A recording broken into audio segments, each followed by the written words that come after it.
Hello internet family, so you might notice that I am far better lit than I ever have been before, and that is because I have studio lights. Big thank you to my Uncle Tim for those. He borrowed some of my dad and they ended up being flashlights for photography and not proper studio lights, but he had some and he's letting me borrow them until I can get my own, which I'm very grateful for.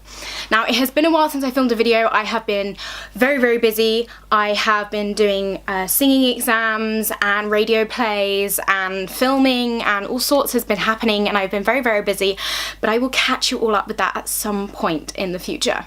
Now today I am very pleased to tell you that I was sent a play to review, which was a real first. Now this is the play. It is called A Woman in a Suitcase by F. Thomas Vincent. This guy is American, he's really cool. He emailed me and asked me if I'd like to review his play, and I very much said yes, I would very much like to. I haven't been reading as many plays as I probably ought to be, but I am getting up to scratch on that, so bear with me. But I read this, it is really cool. He signed it for me, sent it over from the States, and it is all signed. Imo, come inside and enjoy the show. Thank you. And it's a really cool play. Now, I don't want to give, I'm not going to do a major review because I don't want to give too much away because it's a very good play. Now, I didn't know what to expect when I went into this because I hadn't actually heard of Mr. Vincent. I really hadn't, and so I was very interested to read something. I'm always interested in new playwrights and different types of plays, and basically what it's about is these two people who are sat at a train station and have a conversation. And it's great, because to my mind, it's almost a conversation you wish you could have with a stranger.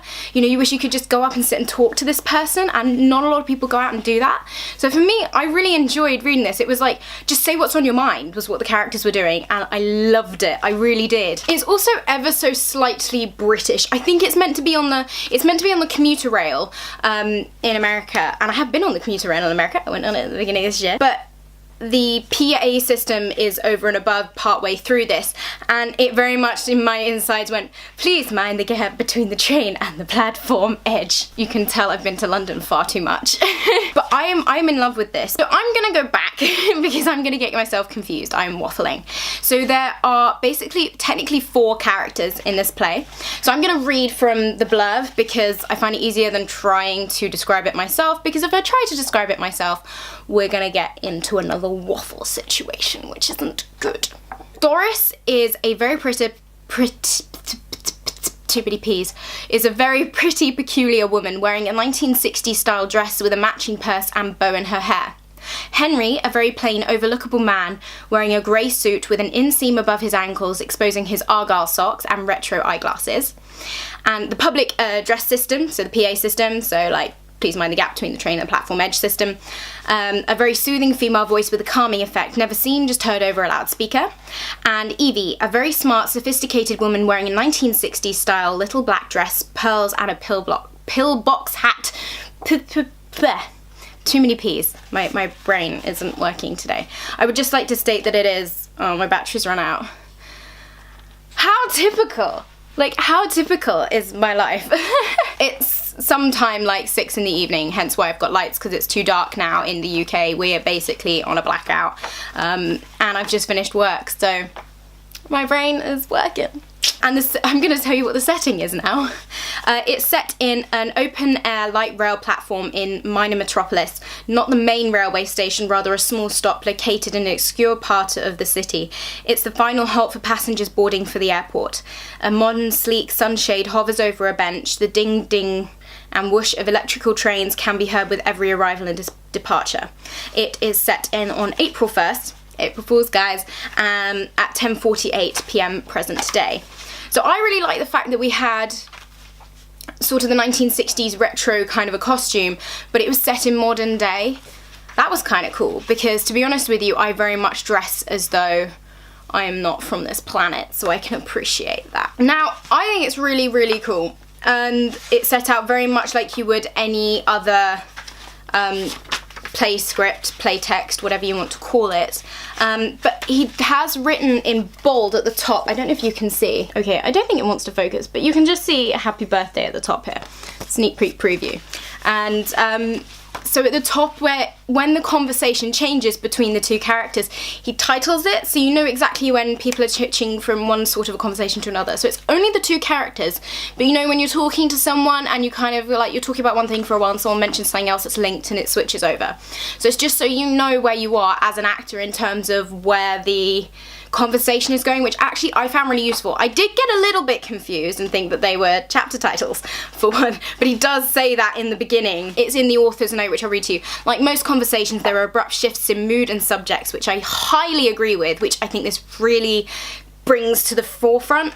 I have given each topic of discussion its own title in bold typeface. This is a visual for the reader to have a smooth transition. As for the director and actor, this does not indicate a change of scene because each topic must flow to the next with natural pauses. A Woman and Suitcase is a full-length play in one act, real-time, no intermission. But as an actor, I actually found it really useful because sometimes you can skip through when you're reading a play and you don't realise when the conversation is changing and when there need to be pauses, and actually for me I found that really useful. So it was a very odd choice to put into writing, but very useful actually, not only for the reader to my mind, but for the actor. So thank you for that, I really appreciated that. Something that I'm gonna do a little tangent, but something that I really do find when I'm working on texts and things, you do need to look at where the conversation changes, because in real life we don't stay in one emotion for a solid 5 minutes talking about one thing. We change up and down in emotion and the way we talk about things. So basically this is one long conversation, but it's showing to my mind how in real life we switch between different emotions and activities and how we feel about things and little things that come to our mind that we wouldn't necessarily say out loud, but we do because it's a play. And I just found that really fascinating. So for me, this was brilliant to read because it very much is evocative of what I believe as an actor, in that we change up and down so much in our lives and we have these conversations, and I think it's the conversation you wish you could have with someone, like I said at the beginning, but with a stranger, someone you don't know. And it's, you know, when you first meet someone and you're like, we could be friends, and you talk to them, and that's kind of what it's like. And I really loved it, and this will be coming to London at some point. I don't know when it is. Mr. Vincent was really, really cool, and he sent me actually a copy through Amazon UK because he wanted to know what the difference was between the two. Just so you know, Mr. Vincent, there is honest to God almost no difference at all between the two. The UK version is ever so slightly, like by a millimetre taller. And other than that, to my mind, from what I've seen, the inside is pretty much exactly the same. I can't honestly tell a difference. I think there's maybe one extra page or two at the back of this one in the UK version. But no, I think actually they're pretty much the same. Something I did also like about the makeup of the book is that at the end, you've actually got some spare pages, blank pages for writing notes, which I didn't. I wrote them on my phone. I'm a phone user or a tablet user, but when I'm working on plays to do them actually as performing, I do like to be able to write notes in the margins and everything. And I don't know if you can see, but there's quite a bit of spacing around, which I find really useful as an actor. And it's not just the fact that it's a nicely composed book, it's well composed for an actor to read, to my mind. So I'm very pleased with that. You know, I talk about that, I'm an actor, that's what I do. I like this because it very much emphasises the suitcase, and I think to me that's a metaphor as to what we hold inside. You know, we see this shell of a person, but what's on the inside of the suitcase you don't really know. So that to me was almost what the metaphor was on the front. I don't know if that was what they were going for, but I saw that's what I saw. So yeah, I have got a spare copy.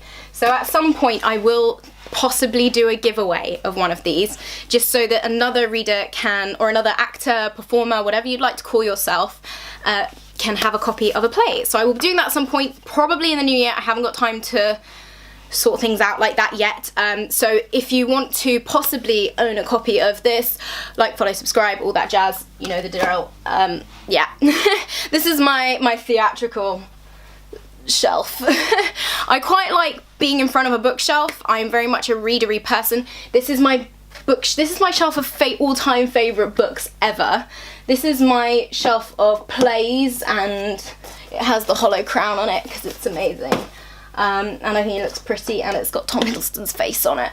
So, I've now got a little Christmas tree in the corner that you can't quite see. There's one up there, but that one there is pink, so. So yes, that is my review of A Woman in a Suitcase by Mr. F. Thomas Vincent. And I really liked it. I would encourage you to get a copy. I will leave a link down below. I know it's taken me a very long time since I've been given the copy, but again, I've been so unbelievably busy. I intend to read more of these and give them as reviews to you guys. I don't like spoilering in case you haven't read plays, so they won't be like in depth, but they will give you a visual as to what they're about, what they're like, how the script handles as an actor, because I think that's important to me, and what I think of the author. I mean, that was the first play I read of Mr. Vincent's, and I thought it was really good, and I'd be very interested in reading some more, if he's writing any. And yeah, I'm gonna be doing more. I now have studio lights, so it doesn't matter what time of the day I film, I can film, and I'm much happier, I'm much more in myself now. Yeah. So I'm very grateful for you tuning in.